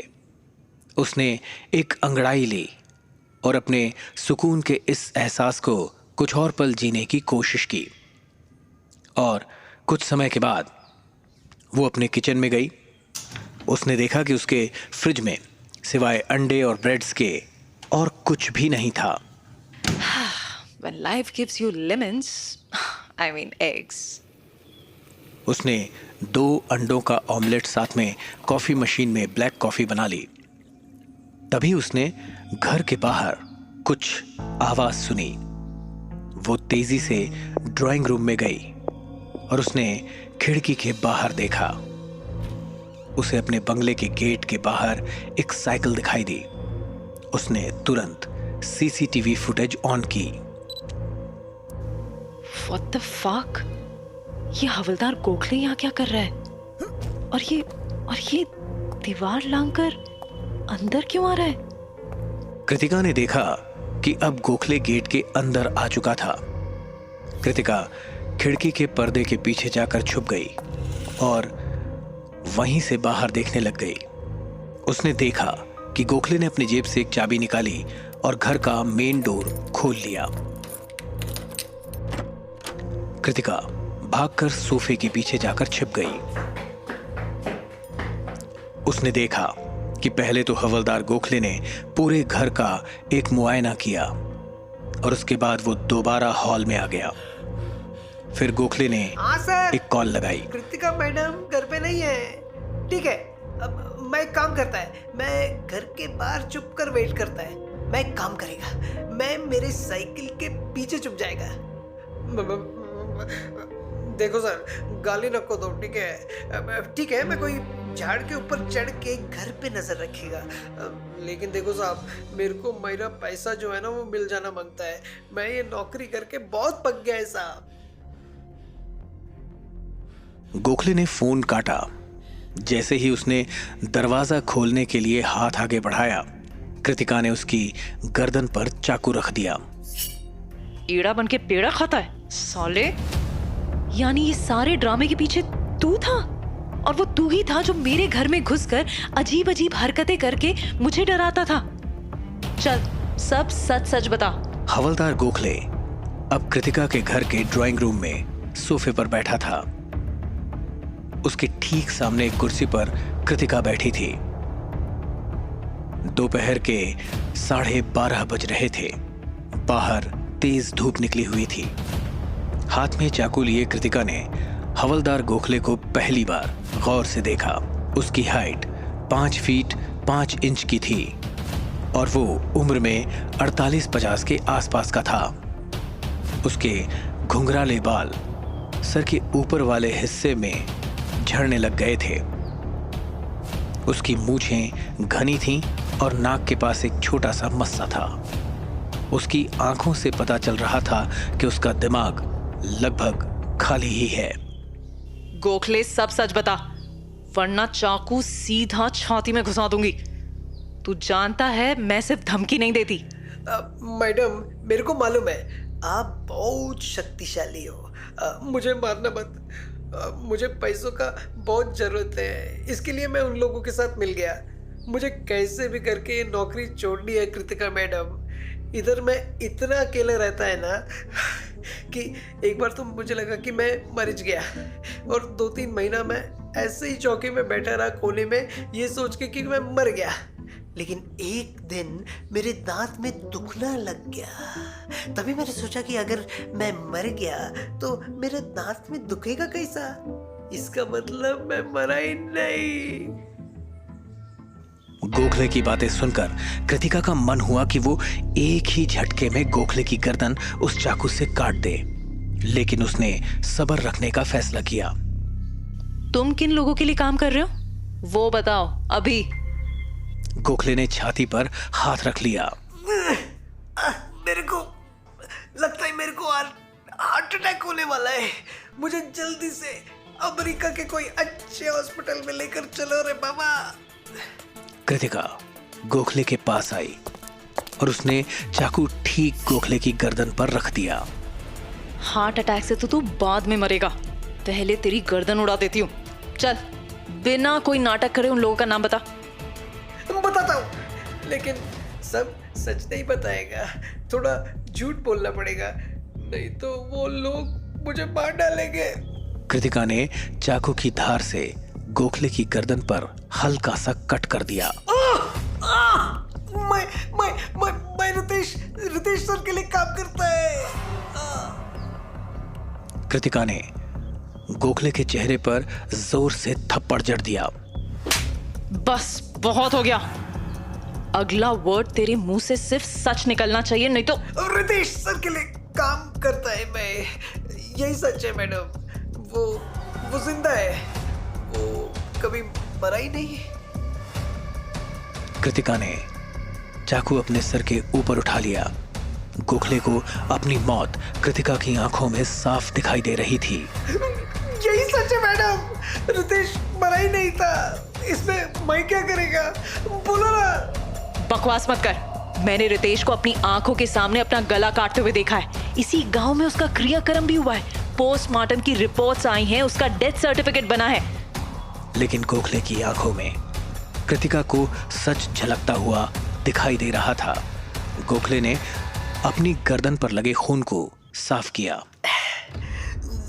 जरा सोचो मैडम, मारा तो आपने वो दगड़ू को भी था, लेकिन वो भी तो जिंदा है कि नहीं? इससे पहले कि कृतिका गोखले को कुछ कह पाती, उसने अपने घर के बाहर एक कार के रुकने की आवाज सुनी। कृतिका का दिल जोरों से धड़कने लग गया था। रात से अब तक अपने अंदर महसूस हो रही हिम्मत और कॉन्फिडेंस को वो जाते देख रही थी। वो उठकर खिड़की के पास गई और बाहर देखने लग गई। ये कौन हो सकता है गोखले? लेकिन तभी कृतिका को एहसास हुआ कि गोखले उसके ठीक पीछे खड़ा था। कृतिका ने एकदम से पीछे मुड़कर देखा। गोखले उसे देखकर मुस्कुरा रहा था। सॉरी मैडम, लेकिन अभी ना मेरे को आपके ऊपर अटैक करना पड़ेगा।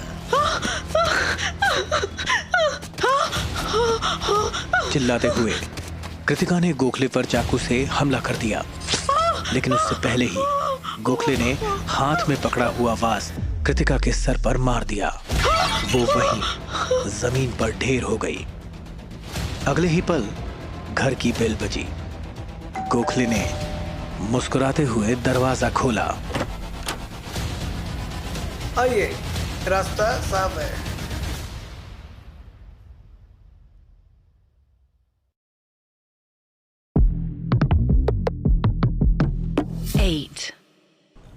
कृतिका अपने बेड पर औंधे मुंह लेटी हुई थी। उसकी आंखों के ठीक सामने उसके बेडरूम की खिड़की थी। बाहर होती हुई बारिश अब तूफान में बदल चुकी थी। तेज हवा के झोंकों से खिड़की के दरवाजे बार बार हिलते हुए टक टक की आवाज कर रहे थे। कृतिका की आंखें तो खुली थीं, लेकिन इस वक्त वो एक जिंदा लाश से ज्यादा और कुछ नहीं थी। उसकी आंखें देख तो पा रही थीं, लेकिन उसका ब्रेन कुछ भी प्रोसेस नहीं कर रहा था। उसका दिमाग तो जैसे एक फ्लैशबैक मोड पर जा चुका था। उसकी पूरी जिंदगी की फिल्म का सीन एक एक करके उसकी आंखों के सामने चल रहा था। इस वक्त उसका दिमाग उसे उसके बचपन में ले गया था, जहां वो अपनी माँ के साथ है। कृतिका 5 साल की है और उसकी माँ उसे दवाई खाने को मना रही है। उसका घर बहुत छोटा है और सामान से भरा हुआ है। उसे अपने पास एक पुरानी सी डॉल दिखाई दे रही है। फिर दूसरी याद, कृतिका 6 सालों की है। उसकी माँ की तबीयत बहुत खराब है। आसपास के जानकार और पड़ोसी उसकी माँ को हॉस्पिटल ले जा रहे हैं। फिर रात में कृतिका का पड़ोस वाली आंटी के घर सो जाना। अगली सुबह आंटी का उसे बताना कि उसकी मम्मी आसमान में एक सितारा बन गई है। उसके बाद हर रोज कृतिका का सुबह उठना और बस रात का इंतजार करना। जब सब सो जाते तब कृतिका की जिंदगी शुरू होती थी। वो पूरी रात बस अपनी माँ से बातें करती। उससे दिन भर पड़ोस वाली आंटी और उसकी बेटी की शिकायतें करती और फिर मम्मी से नाराजगी जाहिर करती कि वो उसे क्यों इस दुनिया में अकेली छोड़कर चली गई। फिर एक और याद, कृतिका के 7वें साल के बर्थडे पर पड़ोस वाली आंटी उसे अनाथ आश्रम छोड़ रही है। उसके हाथ में वो ही पुरानी डॉल है जो उसे उसकी माँ ने दी थी। अगली याद, कृतिका 21 साल की है और वो अभिषेक से पहली बार मिल रही है। उसके बाद अभिषेक और उसका हर शाम ऑफिस के बाद मरीन ड्राइव पर मिलना धीरे धीरे अभिषेक का उसकी जिंदगी को खुशियों से भर देना। और फिर वो रात जब उसका अपने हस्बैंड अभिषेक को अपने बेडरूम में मरा हुआ पाना।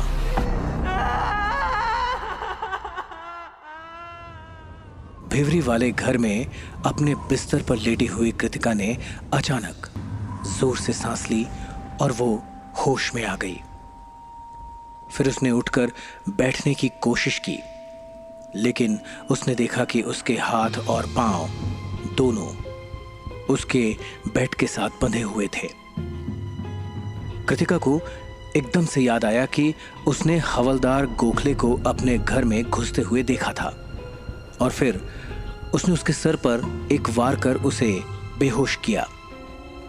कृतिका ने घड़ी में टाइम देखा। शाम के 5 बज रहे थे। उसे एहसास हुआ कि वो करीबन 5 घंटों से बेहोश पड़ी थी। उसे हॉल से कुछ लोगों की बातें करने की आवाज आई। वो ध्यान लगाकर उनकी बातें सुनने की कोशिश कर रही थी, लेकिन उसे कुछ भी समझ नहीं आ रहा था। तभी उसने उन लोगों के कदमों की आवाज अपने कमरे की तरफ आते हुए सुनी। उसने एकदम से अपनी आंखें बंद कर ली और बिस्तर पर लेटकर बेहोश होने का नाटक करने लग गई। मैं अभी भी बोलता है, उसको ना मारने का जरूरत नहीं है। कृतिका को अगली आवाज एक औरत की आई।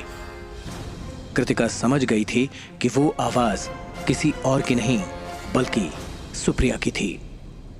गोखले, मैं तुम्हारी बात से बिल्कुल अग्री करती हूँ। जब बिना मारे बात बन रही है तो क्यों बिना मतलब एक मर्डर करके सारी उम्र टेंशन पाल के रखनी। पता है मेरे पापा क्या कहा करते थे? अरे हाँ, मालूम है, कितनी बार बोलोगी। तुम्हारे पापा जो कि पुलिस इंस्पेक्टर थे, वो हमेशा कहा करते थे कि मर्डर करके कभी कोई नहीं बच सकता, वो कभी न कभी पकड़ा ही जाता है। और मैं भी ये बात मानता हूँ, लेकिन द सिचुएशन इज डिफरेंट। ये अलग है सुप्रिया। तुम्हारे कहने पर मैंने कृतिका को फंसाने की कितनी कोशिश की, लेकिन ये हर बार बच के निकल जाती थी। अभी वो इंस्पेक्टर मोरे, उसकी बैकिंग मिल गई है उसको। अभी हम इसको पागल या मर्डरर दिखा के फंसा नहीं पाएंगे। वी हैव टू किल हर। कृतिका सारी बातें सुन रही थी। उसके दिमाग में लगातार ये कश्मकश चल रही थी कि वो क्या करे। आंखें खोलकर आरव और सुप्रिया को गालियां दे या फिर दिमाग लगाकर खुद को बचाने के बारे में सोचे। उसने फिलहाल आंखें बंद कर बेहोशी का नाटक जारी रखने का फैसला किया। सुप्रिया ने आरव की तरफ गुस्से से देखा आरव, फंसे तुम हो, पैसों की जरूरत तुम्हें है और सिर्फ तुम्हारे चक्कर में मैं मर्डरर नहीं बन सकती हूँ। Do you understand me? तुम्हें भी मेरे लिए यानी अपने हस्बैंड के लिए मर्डरर बनना पड़ेगा सुप्रिया। अगर मैंने कृतिका को नहीं मारा तो वो लोग मुझे मार डालेंगे। हमें कृतिका को मारना ही पड़ेगा। There is no choice। और अगर तुमने मेरा साथ नहीं दिया तो फिर तुम भी मेरे लिए खतरा बन जाओगे। और फिर सुप्रिया आरव के करीब आई। उसकी आंखों में दहशत थी। तू मुझे मारने की धमकी दे रहा है आरव? बास्टर्ड, तू मुझे एक उंगली तो लगा के दिखा। यहीं गाड़ दूंगी तुझे। साले नामर्द, लूजर, तुझे मैंने कितनी बार मना किया था कि इतना बड़ा लोन लेकर के फिल्म मत बना, और लोन लिया तो वो भी अंडरवर्ल्ड से। मेरे कहने का वो मतलब नहीं था सुप्रिया। सुप्रिया, मेरी बात समझो। किसी को कुछ पता नहीं चलेगा कि हमने कृतिका को मार डाला है। इसकी आइडेंटिटी कोई नहीं जानता, न इसके आगे कोई है ना पीछे। कृतिका को मारकर उसकी फेक आइडेंटिटी बनाकर इसका घर बेचना है और साथ साथ इसके सारे बैंक अकाउंट से पैसे निकाल लेने हैं। बस हमारी प्रॉब्लम सॉल्व्ड हमेशा के लिए। अंडरवर्ल्ड वालों को पैसा देने के बाद भी हमारे पास 3 से 4 करोड़ बच जाएगा। Just imagine baby, life will be sorted. Baby, I swear on my dead mother, अगर कल कोई इन्वेस्टिगेशन होती भी है तो मैं तुम्हारा नाम तक नहीं लूंगा। You will be safe, I promise. Supriya ने एक पल के लिए कुछ सोचा। लेकिन इसे यहाँ इसके घर पे तो नहीं मार सकते ना? प्लान क्या है तुम्हारा? आरव के चेहरे पर मुस्कुराहट आ गई। इसे जंगल में ले जाकर मारेंगे और ऐसी जगह दफनाएंगे कि जहां सालों तक इसकी हड्डियां भी किसी को न मिले। शाम के 6:30 बज रहे थे। काफी हद तक अंधेरा हो चुका था। तेज तूफान के बीच आरव अपनी कार चला रहा था। वो कार को कच्ची सड़क पर रखने की पूरी कोशिश कर रहा था, लेकिन उसके लिए कार चलाना लगभग नामुमकिन हो रहा था। इस साले तूफान को भी आज ही आना था। सामने कुछ दिखाई नहीं दे रहा। उसकी पास वाली सीट पर सुप्रिया और पीछे गोखले बैठा था। गोखले के पास कृतिका सीट पर लेटी हुई थी। कृतिका अब भी आंखें बंद कर बेहोशी का नाटक कर रही थी। गोखले ने खिड़की के बाहर देखा। आरव सर, ये बारिश है ना, बहुत खतरनाक है। हमें वापस चले जाना चाहिए। हर जगह पानी तो भरेगा ही, और इतनी तेज हवा में इधर झाड़ भी बहुत गिरता है। एक भी अपनी गाड़ी पे आके टक से गिरा ना तो ये कृतिका मैडम के साथ साथ अपना भी राम नाम सत्य हो जाएगा। और वैसे भी मेरा एक छोटा प्रॉब्लम है, मुझे पता ही नहीं चलता कि मैं मरा है कि जिंदा है। तभी एक झाड़ आरव की कार के सामने गिर गया।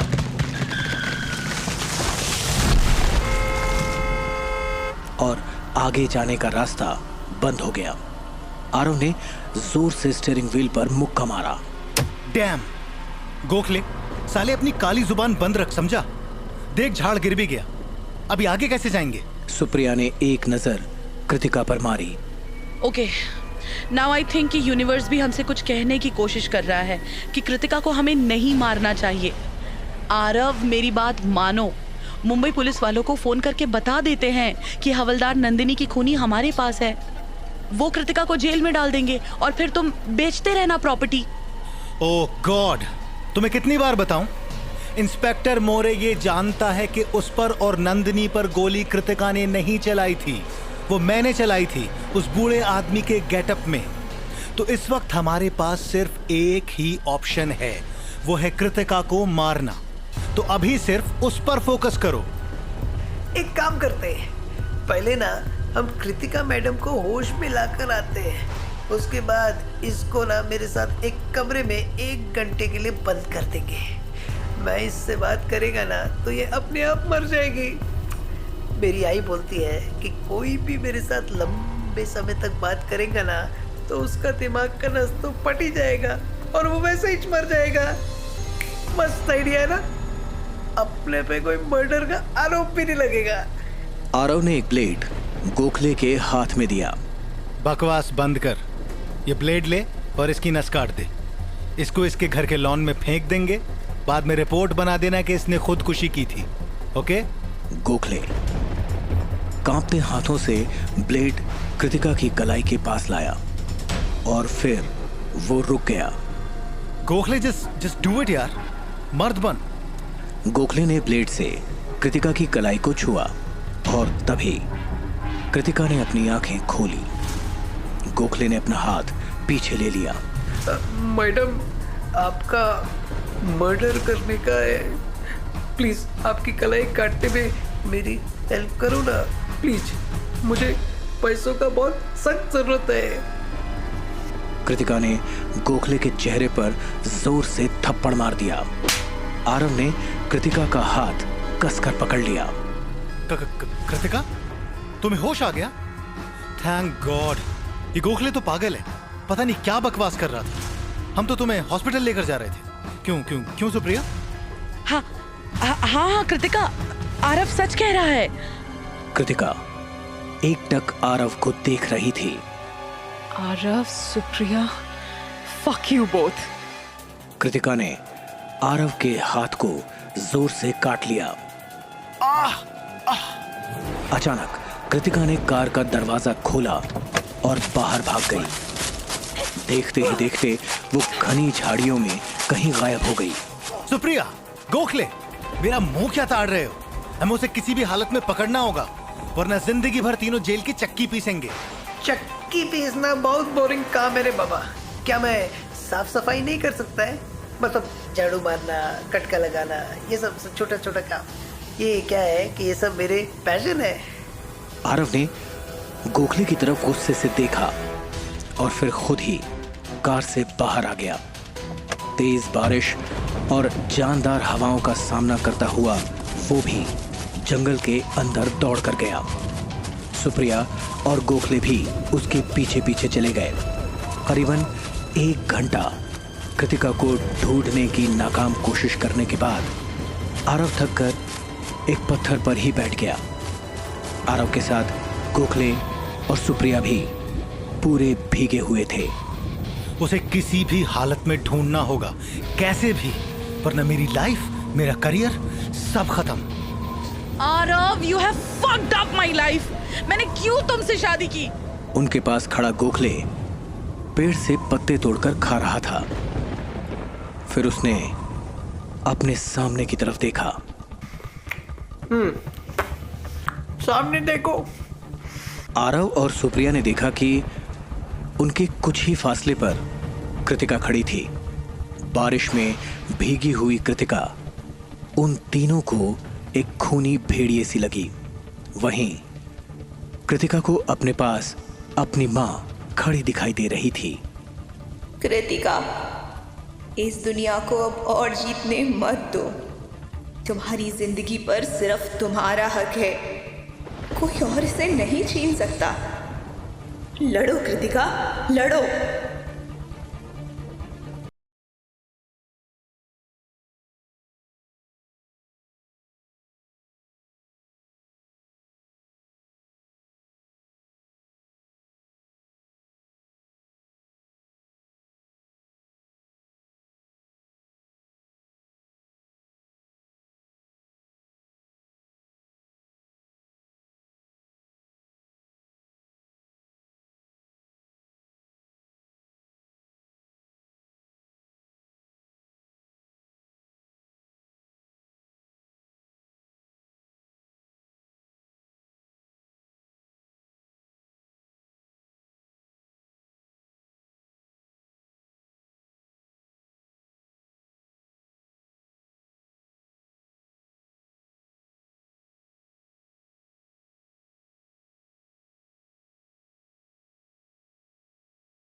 देखो, मैं पुलिस को सब सच बता दूंगी।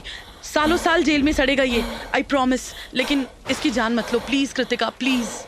कृतिका ने एक पल के लिए कुछ सोचा और फिर पत्थर आरव से कुछ दूर फेंक दिया। कृतिका ने अपने मन की आंखों से अपनी मां को देखा। वो कृतिका को देखते हुए मुस्कुरा रही थी। अगले 2 घंटों में आरव, सुप्रिया और गोखले को लेकर कृतिका पुलिस स्टेशन पहुंच चुकी थी। इंस्पेक्टर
लेकिन आरव अब हताश होकर चुप हो चुका था। बात आगे मोरे ने बढ़ाई। लेकिन मुझे शक हो गया कि कृतिका के खिलाफ कोई साजिश कर रहा है, और जब मैंने दगड़ू को जिंदा ढूंढ लिया तो मेरा शक पक्का हो गया था। इससे कृतिका बाहर निकली तो आरव ने एक कार एक्सीडेंट करवाया और भीड़ की आड़ में खुद एक बूढ़ा आदमी बनकर पहले हवलदार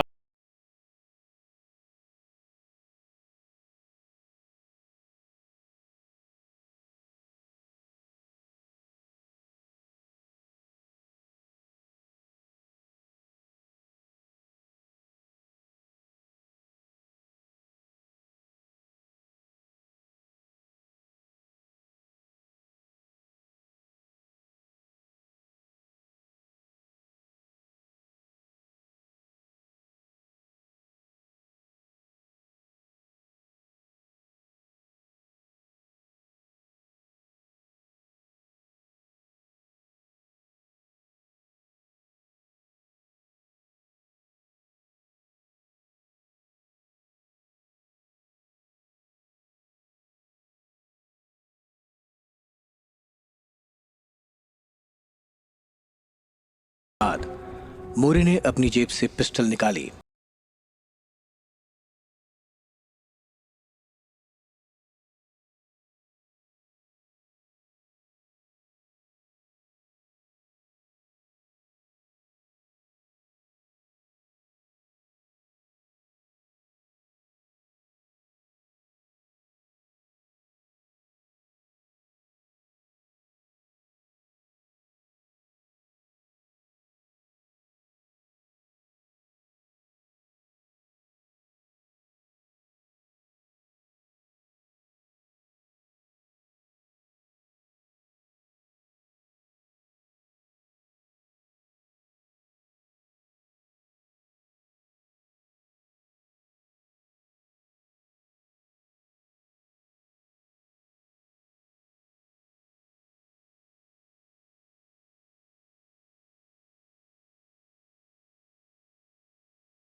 दोनों ने घबराकर सिर हिलाकर हाँ का इशारा किया।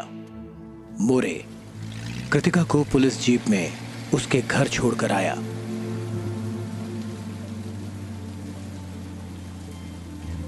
जब कृतिका जीप से उतरी तो मोरे ने उसे बुलाया। कृतिका मैडम, आप में बहुत हिम्मत है, ये हिम्मत को कभी खोना मत। कृतिका ने मुस्कुराते हुए अपना सिर हिलाया और अपने घर के अंदर चली गई। उसके बाद उसने अपने लिए डिनर बनाया। डिनर की प्लेट और वाइन का ग्लास लेकर वो ड्राइंग रूम के सोफे पर बैठ गई। उसकी नजर खिड़की के बाहर हो रही तेज बारिश पर गई। बारिश को देखते हुए आज उसे बहुत दिनों के बाद अपने अंदर एक सुकून का एहसास हुआ। उसने प्लेट और वाइन का ग्लास टेबल पर ही रख दिया और अपनी नजरें खिड़की के बाहर हो रही बारिश पर जमा दी।